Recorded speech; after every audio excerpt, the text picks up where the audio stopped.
Summer 1957, Monroe, North Carolina. Reverend Robert F. Williams stood on the front porch of Dr. Albert Perry's house, his hand resting on a rifle. Behind him, 60 black men took positions behind sandbags. Their shotguns loaded, their jaws set. They were veterans of World War II. They had fought for America in Europe and the Pacific. Now they were defending their own neighborhood from Americans who wanted them dead. The sound started low, car engines, then louder.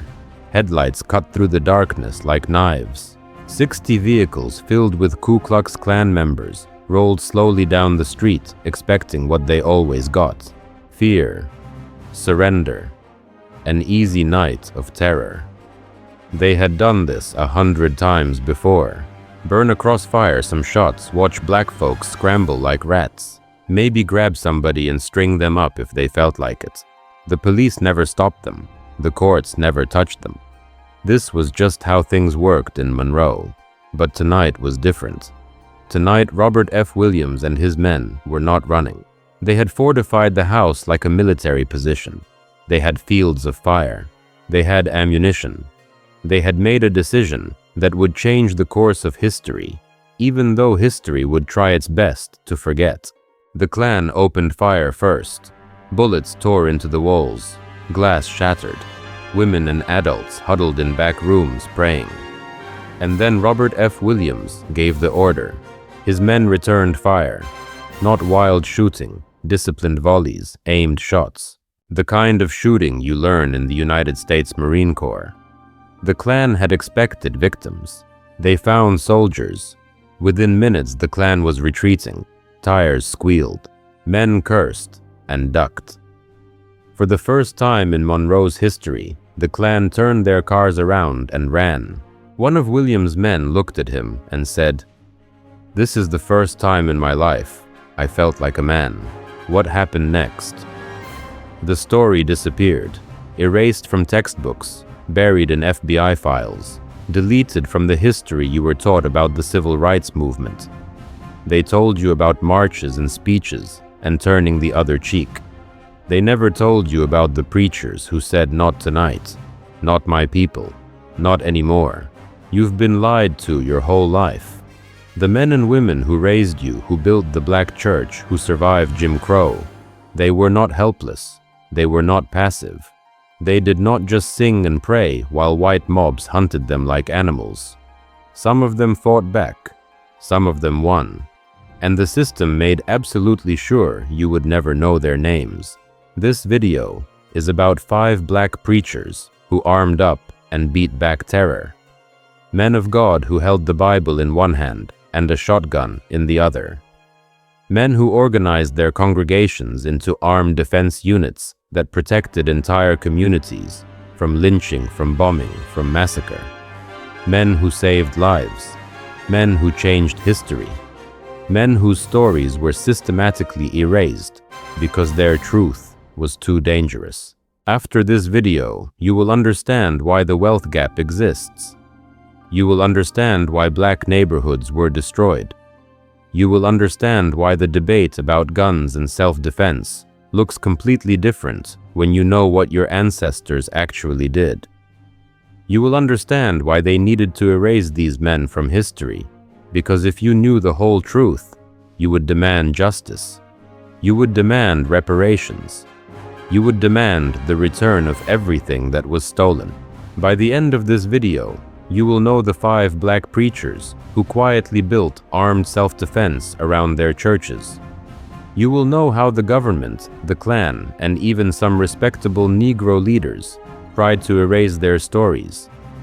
You will know why these men terrified the white power structure more than any march ever could. And you will never see black Christianity and nonviolence the same way again. This is not ancient history. These were your grandparents' pastors. Your great-uncles stood guard with them. Your grandmother sat in those pews on Sunday morning, knowing that the men of the church had spent Saturday night with rifles across their laps, protecting the neighborhood from night riders. You carry that courage in your blood. You come from warriors, and today you are going to meet them. Let me introduce you to 5 men. Reverend Robert F. Williams of Monroe, North Carolina, who in the 1950s and 60s organized the Black Armed Guard and successfully drove off the Ku Klux Klan so many times that they stopped coming to his part of town.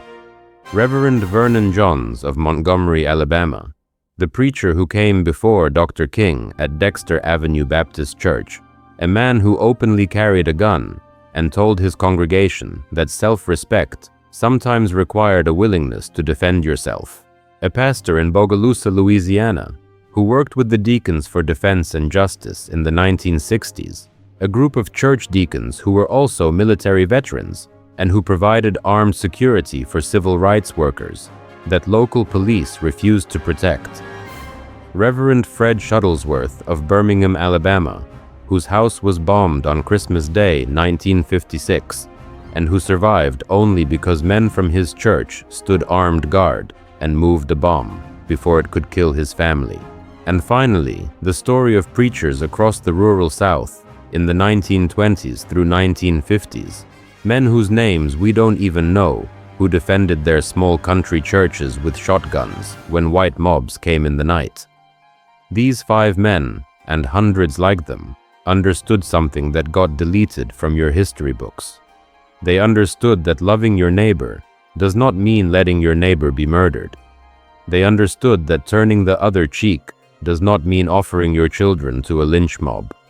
They understood that there is a time to pray and a time to stand your ground. They were shepherds who refused to let the wolves feast, and the system has spent 70 years trying to make sure you never learned their names. But you are learning them today, and once you know the truth, you can never go back. Robert Franklin Williams was born on February 26, 1925 in Monroe, North Carolina. His grandmother had been a slave. His grandfather had survived Reconstruction terror.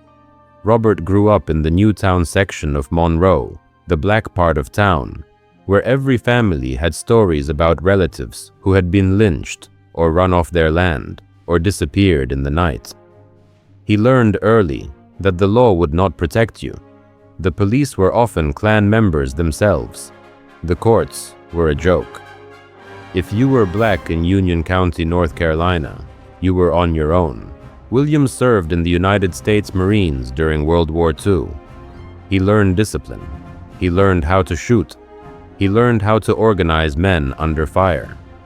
And when he came home to Monroe after the war, he found that nothing had changed. Black veterans were still being lynched for wearing their uniforms. Black women were still being assaulted with no consequences. Black children were still going to schools that had no heat in winter and no books anytime. The country he had fought for still treated him like he was 3/5 of a human being. In 1956, Williams became president of the Monroe chapter of the NAACP. He was not the kind of leader they expected. He did not believe in begging white people for rights. He believed in taking what was yours.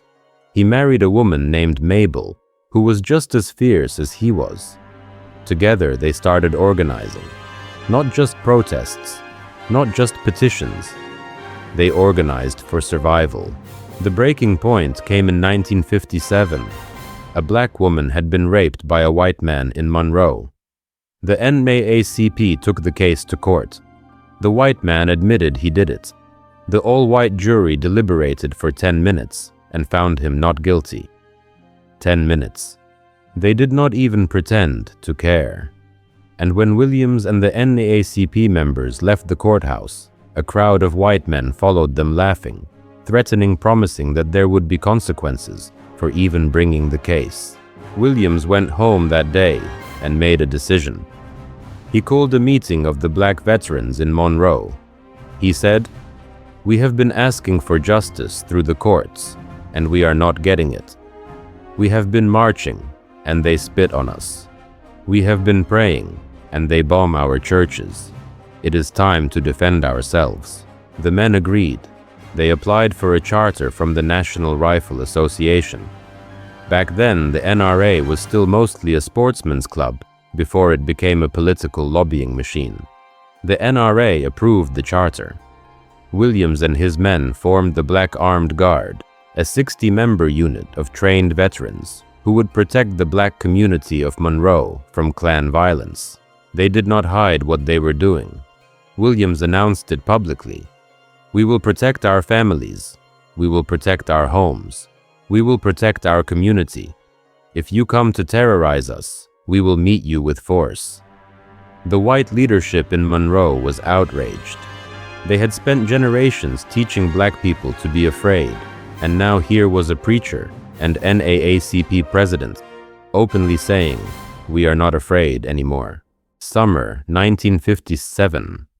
Word spread through the black community that the Klan was planning a raid. They were going to attack the home of Dr. Albert E. Perry, a black physician and the vice president of the Monroe NAACP. The Klan wanted to send a message. They wanted to teach uppity Negros a lesson. They had done this before. They had burned houses, shot through windows, dragged men out of their beds, and lynched them in front of their families. But this time, Williams and the Black Armed Guard were ready. They spent the day fortifying Dr. Perry's house. Sandbags stacked along the porch, windows covered, positions assigned. 50 or 60 men took up posts in and around the house, armed with rifles, shotguns, pistols. These were not gang members. These were deacons, Sunday school teachers, factory workers, mechanics, fathers, men who had served their country and who were now protecting their neighborhood. As the sun went down, the cars started coming. 60 vehicles, maybe more. Pickup trucks, sedans, cars full of white men wearing hoods or not even bothering to hide their faces. They parked in a line along the street, engines idling, headlights blazing, the smell of gasoline and whiskey in the air. They fired a few shots into the air the way they always did. Scare tactics, psychological warfare. They expected screaming. They expected people running. They expected to own the night. Robert F. Williams stood on the porch. He did not move. Behind him, 60 rifles pointed toward the street, and then the Klan opened fire on the house. Bullets punched through the walls. Wood splintered. A window exploded. The sound was deafening. Inside the house, Dr. Perry's wife and adults lay flat on the floor praying. This was the moment. This was the test. Would the black men of Monroe fight, or would they fold? Williams gave the order, "Return fire." The sound was like thunder, 60 men firing in disciplined volleys, not spraying bullets wildly, not panicking, aiming, shooting, reloading, shooting again. The Klan had not expected this. They ducked, they scrambled. Men who had been laughing and shouting 30 seconds ago were now diving behind their cars, trying to start their engines with shaking hands. One of the Klansmen later said, "We thought they would just stand there and take it like they always did. We did not know they had guns. We did not know they knew how to use them." The firefight lasted only a few minutes, but it felt like hours. Bullet holes appeared in cars, tires burst, windshields shattered. And then one by one, the Klan vehicles started pulling away, reversing, turning around, fleeing. For the first time in Monroe's history, a white mob had been repelled by armed black resistance. The Klan did not come back that night. In fact, they stopped raiding the Newtown section of Monroe altogether. Robert F. Williams later said, "We shot it out with the Klan and repelled their attack, and the Klan didn't have any more stomach for this type of fight. They stopped raiding our community." One of his men, a veteran who had fought in the Pacific, looked at Williams that night and said, "This is the first time in my life I felt like a man." Think about that.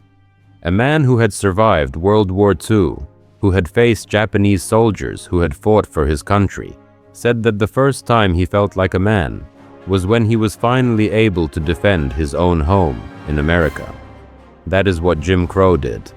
It did not just oppress people, it tried to take their humanity. And men like Robert F. Williams said no, not anymore. not ever again. But the system could not allow this to stand.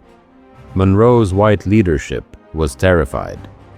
If black people in Monroe could successfully defend themselves, what would stop black people in Raleigh or Charlotte or Atlanta or Birmingham from doing the same thing? The whole structure of terror that kept black people in line depended on fear. It depended on the certainty that resistance would be met with overwhelming violence.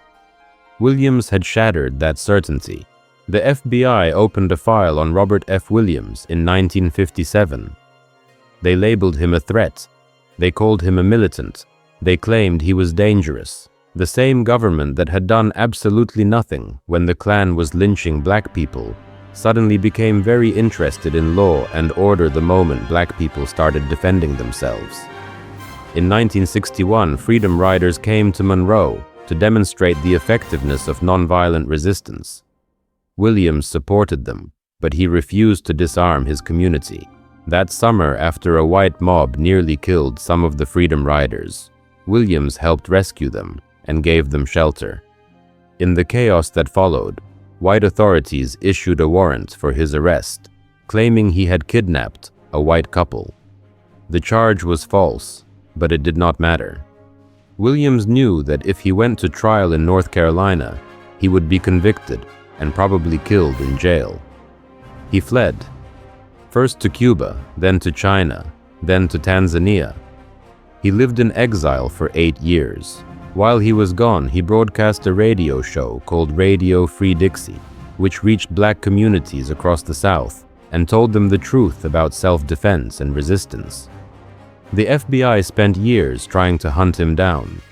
J. Edgar Hoover personally oversaw the effort to silence Robert F. Williams. Williams eventually returned to the United States in 1969. The charges were dropped, but by then, the narrative had been set. The civil rights movement was about Martin Luther King Jr. and nonviolence.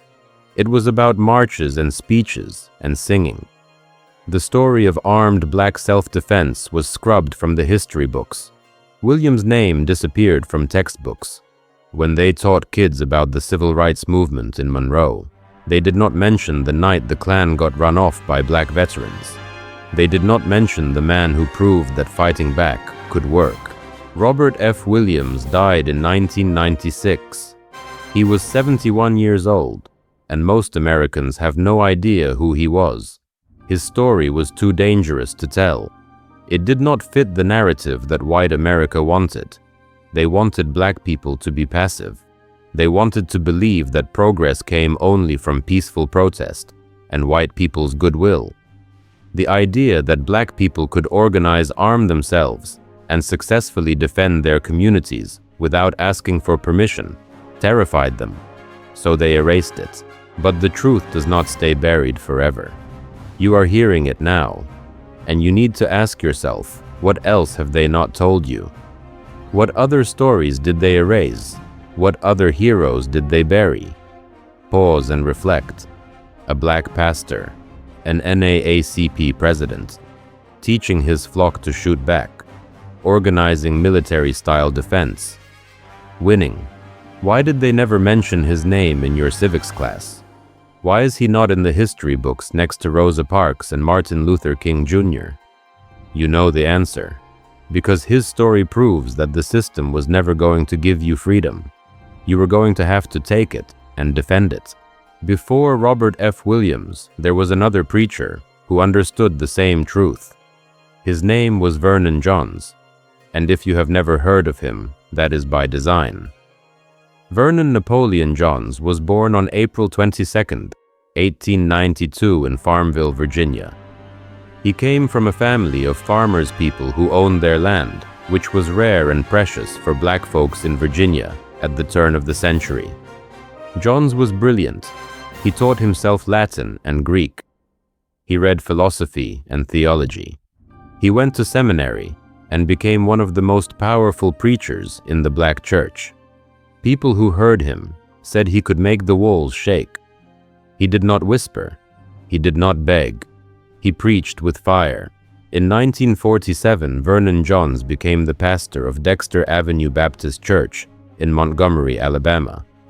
This was one of the most prestigious black churches in the South. Middle-class congregation, doctors, teachers, business owners, people who were doing well under segregation and who mostly wanted to keep their heads down and not make trouble. They thought they were hiring a respectable preacher who would give nice sermons and keep things calm. They were wrong. Vernon Johns immediately started challenging his congregation to stand up. He preached sermons with titles like, "It's Safe to Murder Negroes" in Montgomery.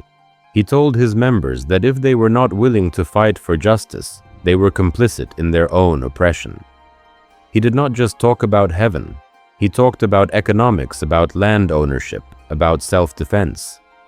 He told them that praying was good, but praying while white people burned your house down was not a strategy. It was suicide. Johns did not just preach it, he lived it. He would load up his car with vegetables and watermelons from his farm and drive to the white side of Montgomery to sell them. When white shopkeepers told him to leave, he refused. When police threatened him, he quoted the law back to them. He carried a gun, not hidden. People knew. Vernon Johns was not about to be lynched on some back road without a fight. One time, a black man was killed by a white mob in Montgomery. His body was dumped on the side of the road. The police did nothing. The newspapers barely mentioned it. Vernon Johns got up in the pulpit that Sunday and preached a sermon called "It's Safe to Murder Negroes" in Montgomery. He described the killing in detail. He called out the police by name. He said, "If we do not defend ourselves, they will keep killing us. And you can sit here in your nice clothes and pretend it's not happening, but it is. And one day, it will be you or your children." The congregation was shocked. They were not used to this. Black preachers in the South were supposed to be conciliatory. They were supposed to focus on the afterlife and leave politics alone. Vernon Johns was doing the opposite. He was telling them that the gospel demanded action, that faith without works was dead, that Jesus had overturned tables in the temple and driven out the money changers with a whip. He was saying we are not called to be doormats. We are called to be righteous. His preaching got him in trouble. The white leadership in Montgomery hated him. They tried to have him arrested on trumped-up charges. They threatened him. But Johns did not back down. He also started teaching his congregation about economic self-sufficiency. He told them to stop spending all their money at white-owned stores. He told them to start their own businesses. He told them to buy land and grow their own food. He was trying to build power, not just protest. But here is the thing that got him forced out. Vernon Johns preached armed self-defense, not as the first option, but as a legitimate option. He would say things like, "When they bomb our churches, must we always sing, or will we ever build a wall?" He asked his congregation, "Do you own a gun? Do you know how to use it? Have you taught your sons to shoot? Because the Klan knows how to shoot, and they are not afraid to use their guns on you." This terrified the respectable Negroes at Dexter Avenue Baptist. They thought Johns was going to get them all killed. They thought he was too radical, too dangerous. In 1952, they pushed him out. They wanted a younger, calmer preacher, someone who would not make so many waves. They hired a young man fresh out of seminary. His name was Martin Luther King Jr. King was different from Johns. King preached nonviolence. King believed in appealing to the conscience of white America. King believed that suffering without retaliation would win hearts and minds. And to be clear, King's strategy worked in many ways. It brought national attention. It changed laws. It inspired millions. But here is what they do, not tell you. Even while King was preaching, nonviolence men in his own church were armed. King himself applied for a concealed carry permit in 1956 after his house was bombed. It was denied, of course, because Alabama did not want black people armed. But King understood that nonviolence as a tactic did not mean being defenseless. Vernon Johns planted seeds that Martin Luther King Jr. grew. But the system erased Johns because his message was too dangerous. If people knew that the preacher before King had openly talked about self-defense, it would complicate the narrative. It would raise questions. It would make people wonder if nonviolence was the only option, or just the option that white America was willing to tolerate. Vernon Johns spent the rest of his life preaching in small churches and farming his land. He was largely forgotten. When he died in 1965, there were no big headlines, no national mourning. He had been erased. The system had decided that his version of black Christianity was too dangerous to remember. Think about this: a brilliant preacher, a man who fought segregation before the Montgomery bus boycott, a man who challenged his congregation to own land, start businesses, and defend themselves. Why is his name not in every history book? Why do people know Rosa Parks and Martin Luther King Jr., but not Vernon Johns?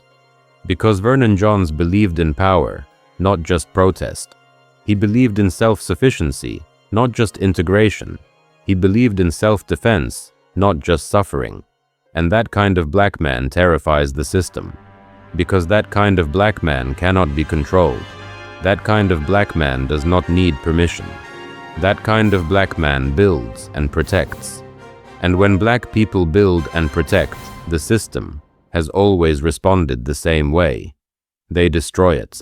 Which brings us to the 1960s and a group of men who took what Robert F. Williams and Vernon Johns had done and turned it into a formal organization. They called themselves the Deacons for Defense and Justice. Bogalusa, Louisiana, 1964. A Klan stronghold. A city where black people had been terrorized for generations. Lynchings were common. Beatings were routine. The police were either Klan members or Klan sympathizers. If you were black in Bogalusa and you tried to register to vote, you would lose your job. If you protested, you might lose your life. The message was clear: stay in your place or die. But by 1964, the civil rights movement was reaching even small southern towns like Bogalusa. The Congress of Racial Equality Corps sent organizers to help black residents register to vote and desegregate public facilities. These were brave young people, black and white, who believed in nonviolent direct action. They would march, they would sit in, they would endure beatings and arrests and humiliation, believing that their suffering would move the nation to act. And it did move the nation. But it did not move the Klan. The Klan did not care about moral appeals. They responded to nonviolent protests with bombs and bullets.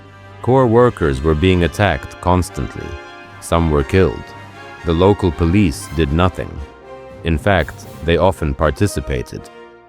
Civil rights workers would call for help, and the police would show up, watch the beating, and then arrest the victims. The black men in Bogalusa, many of them veterans of World War II and the Korean War, watched this and made a decision. They were not going to stand by while their community was brutalized. They were not going to let young civil rights workers, many of them just college kids, be murdered while police did nothing. So they formed a group, the Deacons for Defense and Justice. The deacons were church deacons, yes, but they were also military veterans, men who knew tactics, men who knew weapons, men who had fought for America and who were now going to fight for their own people. They did not announce themselves loudly. They worked quietly. They provided armed security for marches and voter registration drives. They escorted civil rights workers to and from meetings. They stood guard at churches and homes that had been threatened. And they made it known that if the Klan attacked, there would be consequences. The first major test came in Jonesboro, Louisiana in 1965. A civil rights march was planned. The local police chief said he would not protect the marchers. The Klan said they would attack.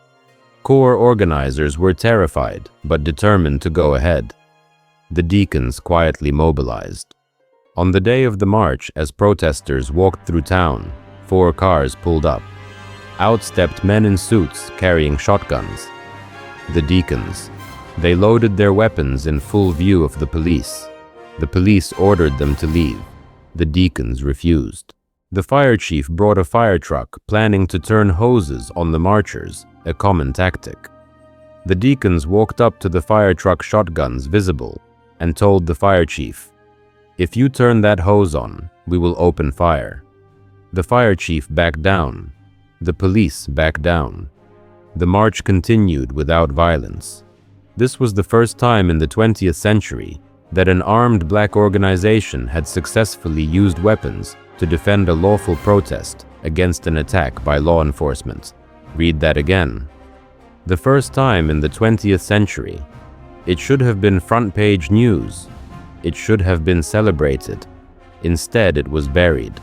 The FBI labeled the deacons a threat.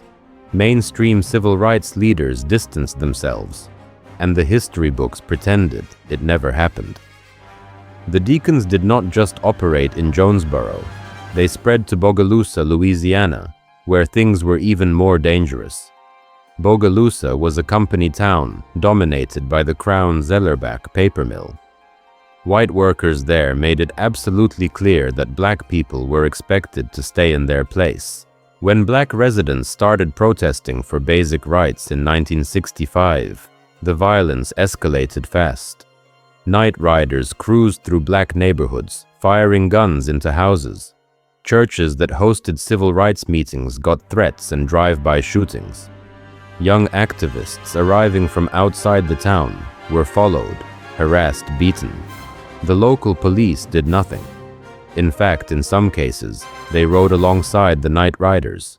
Non-violence by itself was not stopping anything. It was just creating martyrs. So the Deacons for Defense and Justice formed a chapter in Bogalusa. Many of the members were deacons in local churches. Some were ushers. Some sang in the choir. Most were veterans. They knew exactly what high-caliber fire could do to a human body. And they were determined that if anyone died this time, it would not only be black folks. The deacons met in secret. They mapped out their neighborhoods. They assigned patrols. They established rules. No drinking on duty, no firing first. Weapons were for defense only. But defense would be real. One night, a car full of white men drove slowly past a black neighborhood in Bogalusa, firing shots into houses. They had done this many times. That night, though, a deacon's patrol was waiting. When the car came back around, the deacons stepped out of the shadows with shotguns and carbines. They did not shoot to kill. They shot up the car. Headlights burst. Tires exploded. Metal screamed. The night riders sped away, terrified. They did not come back on that street. Word traveled fast. The days of one-sided terror were over. The deacons also protected national civil rights figures. When Dr. King came to speak in Bogalusa, the deacons quietly formed a perimeter. They did not ask the police for help. They knew better. Men with rifles sat in cars and on porches, watching every intersection. If anyone moved wrong, they were ready. The event went forward. No bombs, no shootings, no ambush. Armed black men had made it clear that the price of an attack would be high. Now here is the part that almost nobody talks about. Whenever armed black defense appeared in a town, the federal government suddenly got serious about enforcing civil rights law there. When the deacons organized when shots were returned, when black men showed that they were no longer willing to be easy victims, the Department of Justice and the FBI scrambled to intervene. Not out of love, out of fear that open warfare would break out and spread. That pattern showed up again and again. You are not supposed to know that. You are supposed to believe that progress only came when black people were purely nonviolent and white institutions decided to feel guilty. The reality is that nonviolence and armed self-defense worked together, one pressuring public opinion and the other pressuring the system's fear of losing control. So why are the deacons for defense and justice barely mentioned in most civil rights histories you were taught in school? Why do documentaries focus almost entirely on marches and sit-ins, while skipping past the armed men in the shadows who made those marches possible? Ask yourself that. Ask why the textbooks rarely admit that many of the safest marches happened in towns where armed black men stood watch. Hold that thought, because the next story shows how far the system was willing to go to crush a black preacher who refused to bow even when his house was bombed on Christmas. In Birmingham, Alabama, they called it Bommingham. From the late 1940s into the 1960s, at least 50 bombings targeted black homes, churches, and businesses. A section of the city where middle-class black families lived and pushed for civil rights got a grim nickname, Dynamite Hill. That was the world Reverend Fred Shuttlesworth stepped into when he took the pulpit at Bethel Baptist Church in 1953. Fred L. Shuttlesworth was born on March 18, 1922, near Mount Meigs, Alabama. He grew up in poverty, working in fields, cutting wood, doing whatever it took to survive. He served briefly in the military during World War II, then felt called to ministry. By the time he got to Birmingham, he had already made up his mind. He was not going to be a quiet preacher. He was going to be, in his own words, a nonviolent soldier. He believed in confronting segregation head-on. He also believed in something else. He believed that while you might choose nonviolence as a tactic, you did not have to be an easy target at home. On Christmas night, December 25th, 1956, Fred Shuttlesworth and his family were asleep in the parsonage next to Bethel Baptist Church on Birmingham's north side. Outside, somebody placed a bundle of dynamite under the bedroom where he and his wife were supposed to be sleeping. A little after midnight, the bomb went off. The blast blew out walls. It ripped through the house. Windows shattered across the street. Cars shook. When the dust settled, people thought Shuttlesworth had to be dead. But he walked out of the wreckage with only minor injuries. Members of his church said it looked like the hand of God had shielded him. The bed where he had been was destroyed. A piece of metal was driven into the floor where his head would have been. For people in Birmingham, this was more than a bombing. It was a message. The system was telling him, "Stop or we will kill you." Shuttlesworth did not stop. The very next day, December 26, 1956, he led a group of black students to attempt to enroll in all-white Phillips High School. He did it while the smell of dynamite still hung in the air around his church. Journalists asked him what he would do now that someone had tried to kill him. He said, "If God could save me from that bomb, He saved me to fight another day." That was not just rhetoric. He meant it. And he also understood the practical side. You could talk about turning the other cheek in the streets, but in the neighborhoods at night, a different kind of defense was happening. In Birmingham, police rarely protected black homes from bombings. They often knew an attack was coming and did nothing to stop it. Black families on Dynamite Hill responded by organizing armed patrols. They took turns sitting in cars with rifles watching the streets. They set up phone trees to warn neighbors if suspicious vehicles appeared. People slept in their clothes, ready to run. Men sat up through the night with shotguns across their laps, especially after a bombing or a big march. Shuttlesworth knew about these patrols. Many of the men standing guard were his own deacons and ushers. They were the same men who shouted Amen in the pews on Sunday morning. In public, the movement in Birmingham spoke the language of nonviolence. Privately, families did what they had to do to survive. The line was simple. Marches and protests would be nonviolent. But if a mob tried to rush a home or a church at 2 in the morning, it would meet prepared men. On June 29, 1958, another bomb targeted Bethel Baptist Church. The device damaged the building, But again, no one was killed. In December 1962, yet another bomb exploded at Bethel. Over and over, someone tried to kill Fred Shuttlesworth and terrorize his congregation. Over and over, they rebuilt. Over and over, men from the church took up posts at night. There are testimonies from neighbors who remembered seeing those quiet patrols. Men with rifles standing at street corners, watching slowly passing cars. They did not fire unless they had to. Their presence itself was a deterrent. Then came Sunday, September 15, 1963.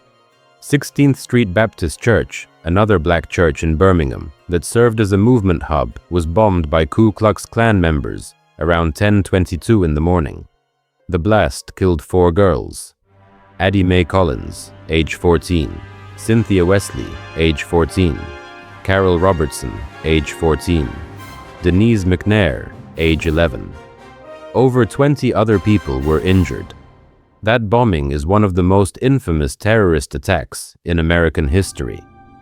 Images of the shattered church and photos of those girls finally forced millions of people outside the South to confront the brutality that Birmingham's black residents had lived with for years.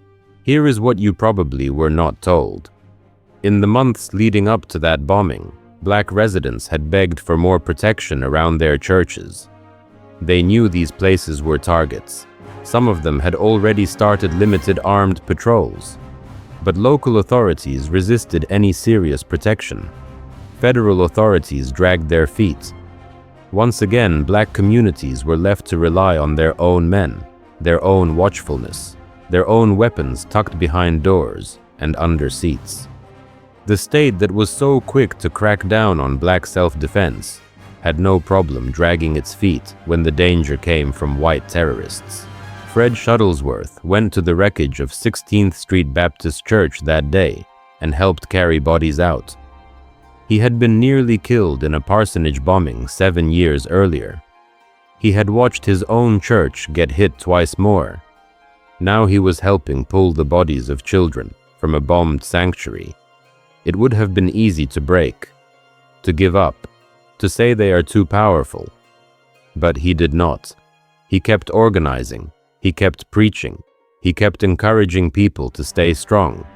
And in the neighborhoods around those churches, men kept sitting up at night with weapons, making sure there would not be another bombing on their block. Ask yourself this: why is the bombing of 16th Street Baptist Church one of the few violent moments the public is taught about from Birmingham, while the long, constant grinding campaign of terror and the quiet armed resistance to it are barely mentioned? Why do we hear about the 4 little girls, but not the men who sat in cars all night afterward to make sure it would not happen again on their street? Why do we hear about marches where police dogs attacked children, but not about the nights when those same children slept in houses protected by armed fathers and uncles? The pattern is clear. They show you our suffering. They hide our resistance. They show you our wounds. They hide our weapons. They want you to think we were always laid out on the ground, never standing up. They want you to believe that we had no choice but to be victims. Because if you knew the whole truth, you might start asking different questions, hard questions, about land, about wealth, about reparations, about who owes what. Now everything you have heard so far has been about named men: Robert F. Williams, Vernon Johns, Fred Shuttlesworth, the Deacons for Defense and Justice. But there is another category of hero you need to know: the nameless country preachers, the men whose stories never made it into archives, the men whose grandchildren might not even know what they did, the men in small towns across Mississippi, Georgia, South Carolina, Arkansas, and Louisiana, who pastored churches with 30, 40, maybe 80 members, and turned those churches into fortresses when night riders came. Picture a hot summer night in 1932 in the Mississippi Delta. A little wooden church stands at the edge of a cotton field. No stained glass, no big steeple, just plain clapboard walls, a bell, some rough pews inside. On Sunday mornings, people pack that church. They sing so loud that you can hear them a mile down the road. They shout, they pray. They lay their burdens down because all week they have been bent over in white-owned fields under white overseers with no protection from white sheriffs. The preacher in that church is a man in his 40s. Call him Reverend James, though that is not his real name. He preaches from the King James Bible the same as his father did. He visits the sick. He buries the dead. He marries young couples under the open sky. But he also does something else. He keeps a shotgun behind the pulpit. He has a rifle in his truck. He leads prayer meetings on Wednesday, and on Friday nights he meets with a small group of men in the back of the church to plan defense. There has been talk that some white men are angry because a few sharecroppers in Reverend James's congregation are talking about organizing for better pay. A white landlord did not like it. He said, "If any of my Negras start getting ideas, I will burn that church down." People hear this. Word travels. Folks are afraid. They have seen it before. A rumor starts. A black man gets bold. A mob rides at night. Somebody ends up hanging from a tree and a building ends up in ashes. Reverend James listens. He thinks. He prays. Then he calls the men of the church together. Not all of them. Just the ones he knows can be trusted. He looks them in the eye and says, "Brothers, this is our house of worship. This is where we baptize our babies. This is where we bury our loved ones. This is where we meet the Lord. We are not going to let anybody burn this place down, not without a fight." Some of the men are nervous. They have families. They know what can happen to a black man who is caught with a gun in the wrong situation. But they also know what happens when nobody stands up. So they agree. They go home and quietly clean their weapons. A single-shot shotgun. A Winchester rifle from World War I. A revolver somebody got from a cousin in town. Not much, but better than nothing. On Saturday afternoon, they dig shallow foxholes along the tree line near the church. They position a couple of cars where they can block the narrow dirt road. They run a line from the church bell to a post closer to the houses so that if someone pulls it, the whole community will hear.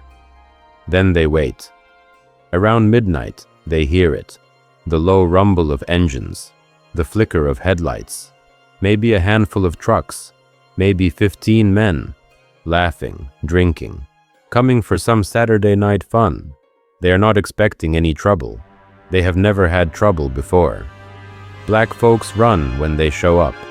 That is the rule. The trucks round the bend and see the church. But this time something is different. There is a vehicle parked sideways across the road. There are shadows moving near the trees. The night is not as quiet as it used to be. A voice calls out from the darkness. Not yelling, calm, firm. "Keep it moving. You are not welcome here tonight." At first, the men in the truck laugh. They see shapes but not faces. They yell back insults. They fire a shot into the air just to show they mean business. That is when the first volley comes from the tree line, not into the trucks, at the ground in front of them. Dirt jumps, gravel pings off metal. The message is clear. There are guns here. There are men here, and they are not afraid to use them. Now the white men have a choice to make. They can push forward and risk getting shot, or they can back up and go find an easier target. Almost every time they choose the second option, because bullies like easy wins. They are brave when the target cannot fight back. They are cowards when the target stands up. In the morning, the church is still standing. The people file in. They see new bullet scars in a few fence posts. They see some fresh tracks in the road. They look at Reverend James and at the men sitting near the back with tired eyes. They do not talk about it openly. They do not tell their kids every detail. But they know something important. They know that somebody stood between them and terror. Stories like that played out thousands of times across the South from the 1910s through the 1960s. in Arkansas, in Georgia, in North Carolina, in Florida. Not every time ended well. Sometimes the mob came with too many men. Sometimes the sheriff brought a posse. Sometimes resistance brought down more violence.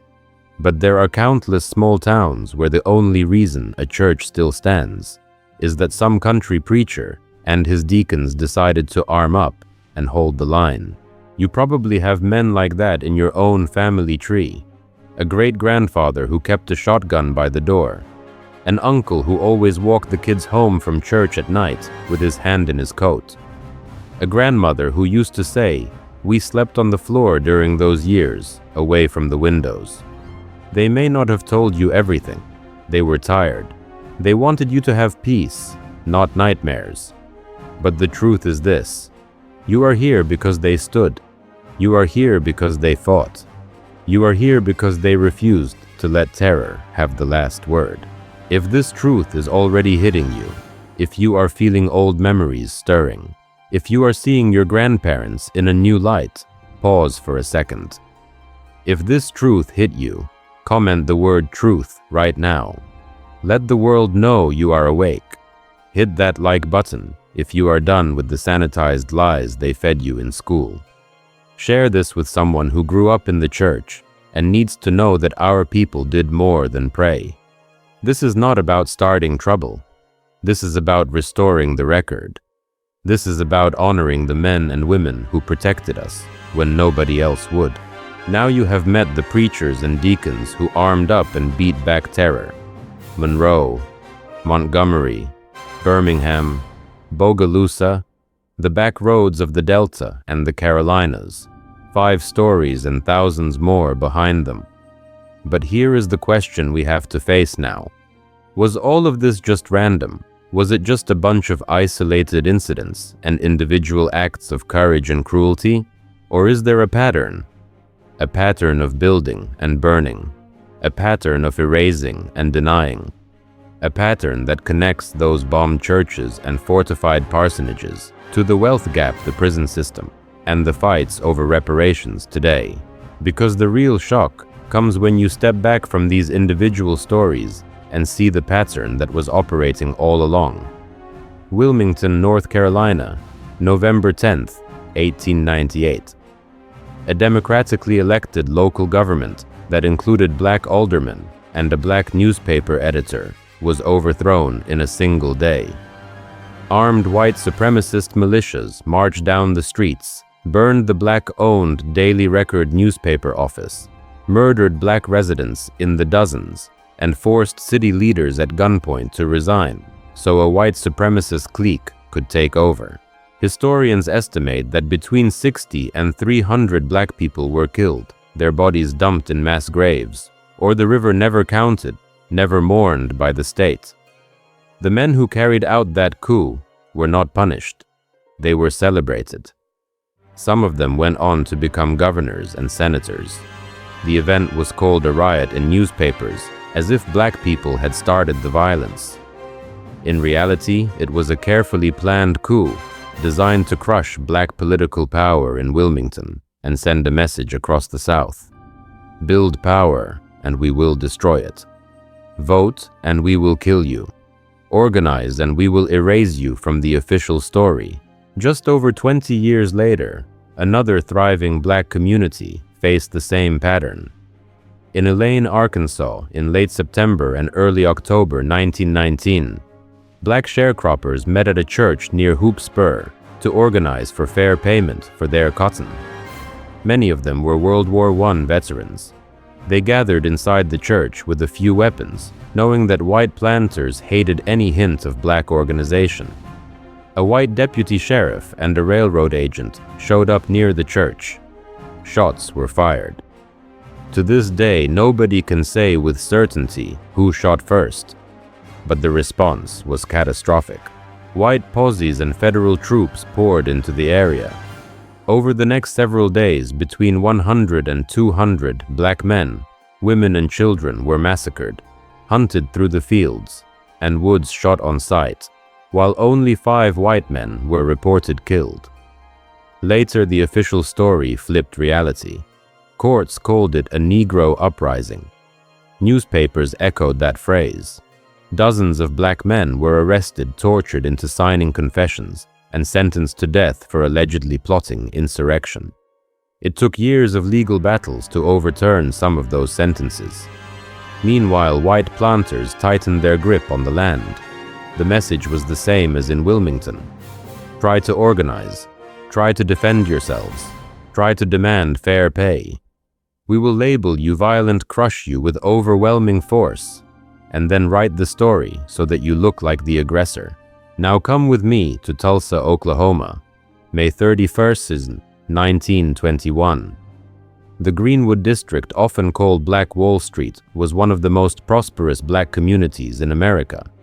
35 city blocks, over 1,200 homes, hotels, theaters, barbershops, doctors' offices, law firms, restaurants, all black-owned.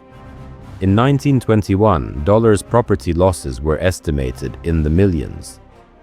In today's money, historians estimate tens of millions, sometimes more than $30 million, were wiped out in less than 2 days.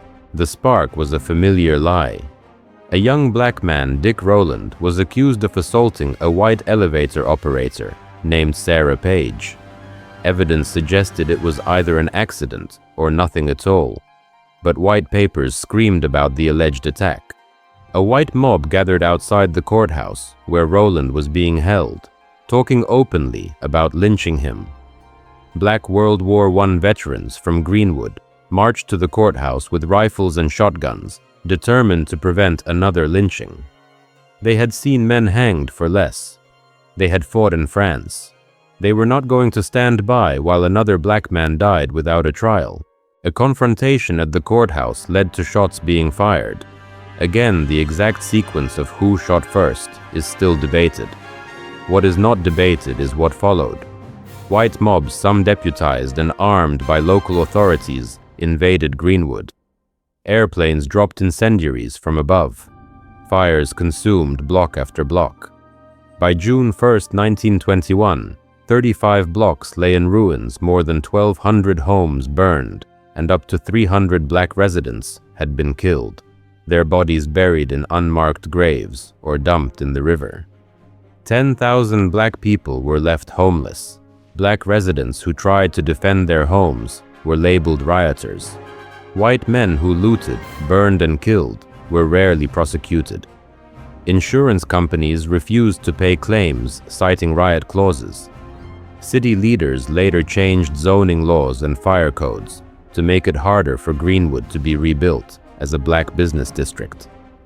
And for almost 75 years, Tulsa's official school curriculum either skipped the massacre entirely or mentioned it in a few brief sanitized lines.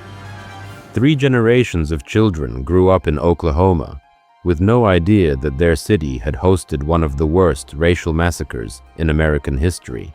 Now look at Rosewood, Florida, January 1923. Rosewood was a small, predominantly black town in Levy County. Black families there owned land, some of them, since the late 19th century. They built homes, they built a school, they built a church. They were not rich like Greenwood's elite, but they were self-sufficient. That alone made them targets. When a white woman in a nearby town of Sumner claimed that a black man had assaulted her, white mobs quickly turned their anger toward Rosewood. For days, mobs of white men burned black homes, shot residents, and hunted survivors in the swamps.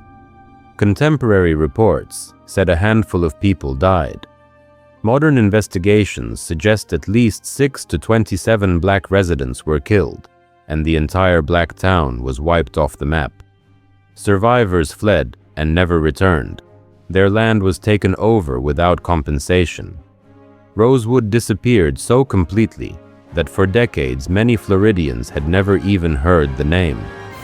It took survivors coming forward in the 1980s and 1990s, along with historians and investigative journalists, to bring the truth into the light. Only then did the state of Florida pass limited compensation in 1994, acknowledging the massacre and the theft of land and property. But no one can fully calculate the generational wealth lost when a whole town's worth of black property owners were driven off their lands at gunpoint. Step back now and look at the pattern. In Wilmington, a multiracial local government with black representation was overthrown. Black leaders murdered and exiled, and white supremacists seized political power and then wrote the official history, calling it a riot rather than a coup. In Elaine Black, sharecroppers met in a church to organize some armed for self-defense, and the response was a massacre, followed by decades of legal lies about an uprising that never existed. In Tulsa and Rosewood, black communities that had built land ownership businesses and relative safety were burned out, their people killed and scattered, their property stolen, and the events buried or twisted in public memory for generations. Everywhere you look, the same script appears. When black people built wealth, it was targeted. When black people built political power, it was overthrown. When black people built self-defense and community protection, it was labeled riot or insurrection and crushed. And then after the blood dried, the story was rewritten so that the victims looked like the cause of the violence.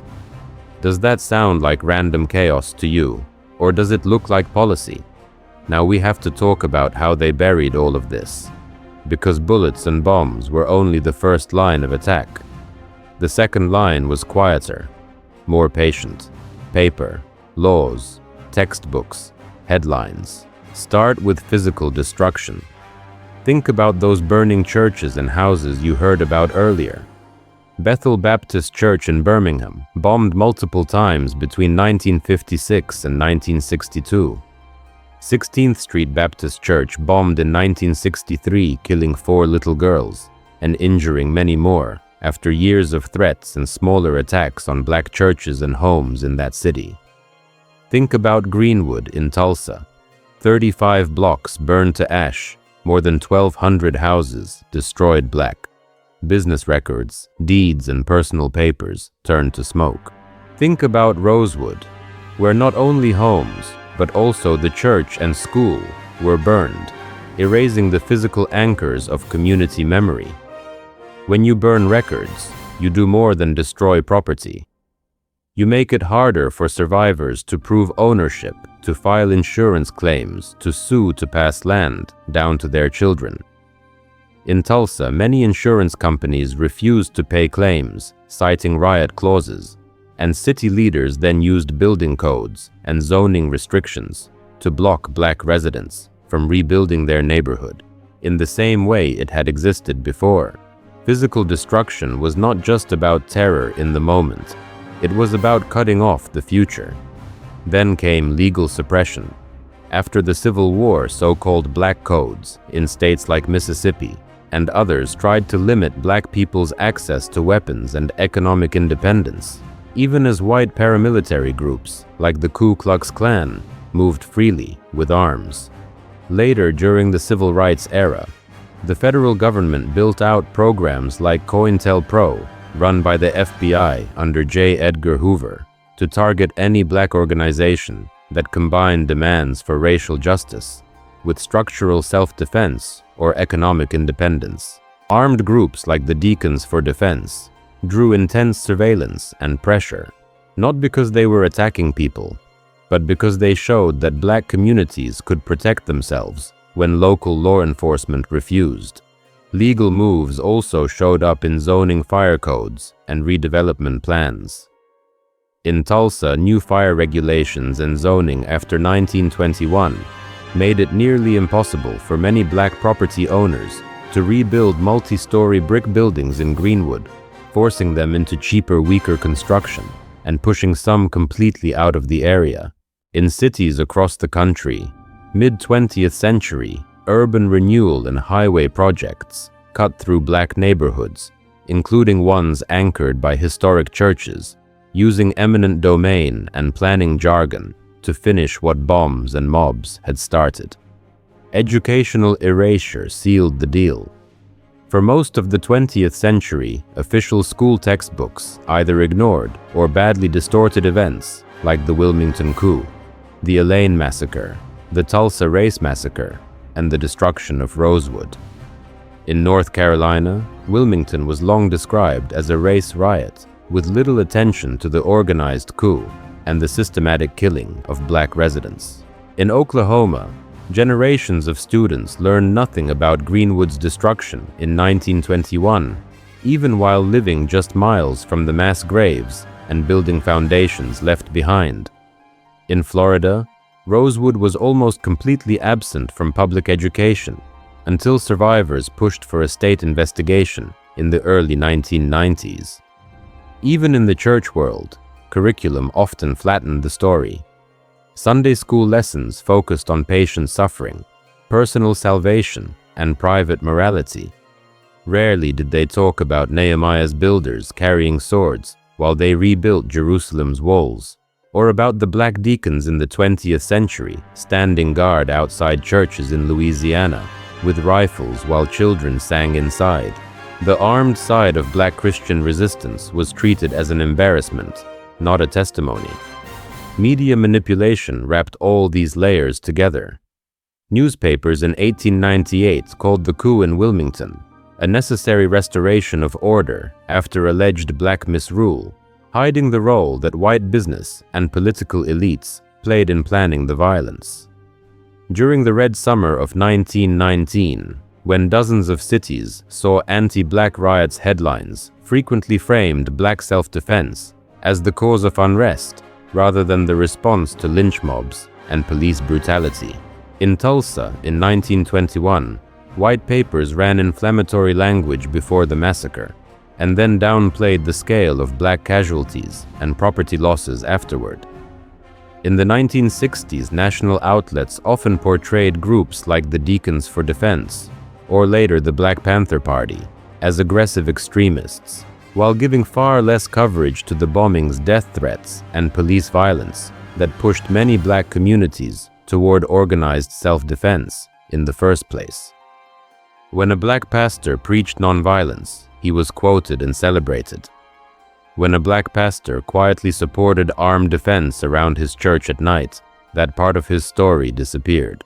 So where does all this leave you right now in the 21st century, looking at your bank account, your neighborhood, your family history, and the constant drumbeat of stories about crime policing and protest on the news?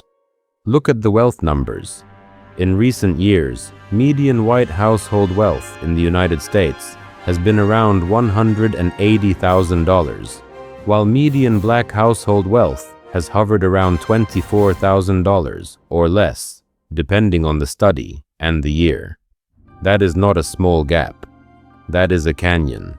And it did not come from bad personal choices or some made-up lack of work ethic. It came from centuries of unpaid labor, followed by targeted destruction of black wealth and structural exclusion from wealth-building opportunities. Every time a Greenwood or a Rosewood burned, not just lives, but assets vanished. Homes with equity, businesses with cash flow, land that could have been passed down. In Tulsa alone, researchers estimate that property losses and foregone wealth generation across generations reach into the tens or even hundreds of millions of dollars in today's dollars. Multiply that by Wilmington, by Elaine, by Rosewood, by the hundreds of smaller massacres and dispossessions that never made the national news. Then add redlining, where banks and the federal government in the 1930s through the 1960s labeled black neighborhoods as high risk, cutting them off from fair mortgages and driving down property values on purpose. Think about what that means for you. If your grandparents or great-grandparents lived in one of those red-line districts, they probably paid more for worse housing with less chance to build equity. When highways plowed through black communities in the 1950s, 60s, and 70s, compensations were often low, relocation disorganized, and opportunities to buy in new appreciating areas limited. If you grew up renting instead of in a family home that had been in the family for generations, you are carrying the direct result of that policy. And remember the preachers and deacons you met earlier. When they defended churches and neighborhoods, They were not only saving lives. They were protecting the little bits of property and prosperity their people had clawed out of a hostile system. When bombs hit Bethel Baptist Church or homes on Dynamite Hill, when mobs burned out Greenwood or Rosewood, they were not just attacking symbols. They were stopping compounding interest. They were freezing family wealth at zero, again and again, generation after generation. This is why reparations is not some abstract moral concept. It is accounting. It is balance sheets. It is stolen land, destroyed property, denied loans, manipulated laws, and buried stories. Tulsa happened in 1921. That is within the lifetime of many people's grandparents.